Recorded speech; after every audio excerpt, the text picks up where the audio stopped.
Assalamualaikum warahmatullahi wabarakatuh. Perkenalkan, nama saya Muhammad Rido Putra Nugraha dari kelas 11 IPA 1 absen 29 SMA Negeri 1 Rejang Lebong. Dan di sini saya akan menjelaskan kepada teman-teman semua berkaitan dengan nafza atau narkotika, psikotropika, dan zat adiktif. Baiklah teman-teman sekalian, nafza atau narkotika, psikotropika, dan zat adiktif adalah istilah lain bagi obat-obatan atau zat-zat yang berbahaya bagi tubuh manusia. Nah teman-teman sekalian, menurut Undang-Undang Nomor 22 tahun 1997 tentang narkotika adalah zat atau obat yang berasal dari tanaman atau bukan tanaman, baik itu sintetis maupun non-sintetis, yang dapat menyebabkan penurunan atau perubahan kesadaran, hilangnya rasa nyeri, dan menyebabkan tergantungan bagi tubuh manusia itu sendiri. Sedangkan dalam artian lain, psikotropika, apakah teman tahu apa itu psikotropika? Banyak orang yang menyalahartikan psikotropika dan narkotika. Baiklah teman-teman sekalian, psikotropika adalah sejenis narkotika yang dapat memberikan pengaruh pada pikiran manusia, emosi, dan perilaku. Sedangkan psikotropika adalah jenis obat yang bekerja dengan cara mempengaruhi saraf. Jadi ketika seseorang sudah mengonsumsi psikotropika, maka saraf mereka akan terganggu, dan itu akan menyebabkan suatu penyakit atau menyebabkan mereka kehilangan sistem sarafnya pada tubuh mereka sendiri. Misalnya mereka jika dipegang segera terkejut atau gangguan saraf lainnya yang bisa disebabkan oleh psikotropika itu sendiri. Nah, selain narkotika dan psikotropika, ada namanya zat adiktif. Baik teman-teman sekalian, zat adiktif ini maksud adalah semua jenis zat yang selain narkoba dan psikotropika yang dapat menimbulkan canduan atau ketergantungan pada penggunanya. Nah teman-teman sekalian, dari ketiga zat ini, ketika kita mengkonsumsinya, maka mereka akan menimbulkan efek yang sangat efektif bagi tubuh kita, di mana tubuh kita akan merasa terus-menerus berkeinginan untuk mengkonsumsinya. Nah teman-teman sekalian, itulah dampak buruk dari mengkonsumsi nafza atau narkotika, psikotropika, dan zat adiktif. Baiklah teman-teman sekalian, itu pengertian secara umumnya ya. Nah ini adalah pengertian menurut para ahli. Baiklah teman-teman sekalian, pengertian narkoba menurut para ahli atau nafza menurut para ahli.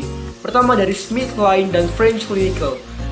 Pengertian narkoba menurut para ahli yang tergabung dari perusahaan farmasi Smith-Kline dan French Clinical di Amerika Serikat adalah narkoba adalah zat-zat atau obat yang dapat mengakibatkan ketidaksadaran atau pembiusan dikarenakan zat-zat tersebut bekerja dengan mengaruhi susunan saraf sentral atau saraf utama.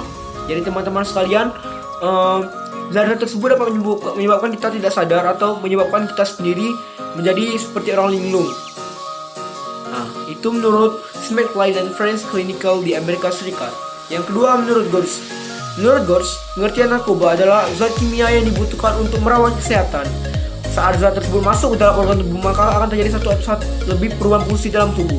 Lalu dilanjutkan lagi dengan ketergantungan secara fisik dan psikis pada tubuh. Nah, teman-teman sekalian, sehingga jika zat tersebut tidak dikonsumsi, maka kita akan terus-menerus mencari cara untuk mengonsumsinya. Teman-teman sekalian, contoh zat-zat tersebut adalah misalnya ganja, heroin, kokain, dan sebagainya. Dan teman-teman sekalian, jika zat tersebut dihentikan penggunaannya, maka akan menimbulkan efek yang psikis dan efek fisik yang sangat mendalam bagi tubuh kita sendiri. Karena itu adalah misalkan obat yang harus kita konsumsi terus-menerus agar tubuh kita menjadi normal. Itu adalah efek kecanduan namanya.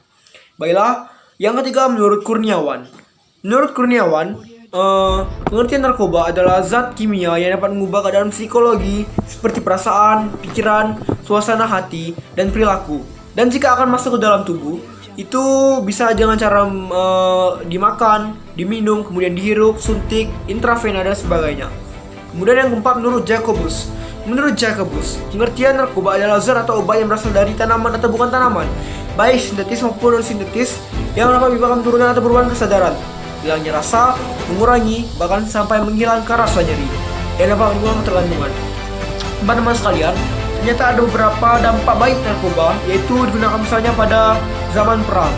Pada zaman perang itu sendiri, narkoba seperti ganja dan sebagainya digunakan sebagai efek penghilang rasa nyeri, sehingga itu tidak salah digunakan jika penggunaannya secara benar dengan tujuan medis dan bukan dengan tujuan lain.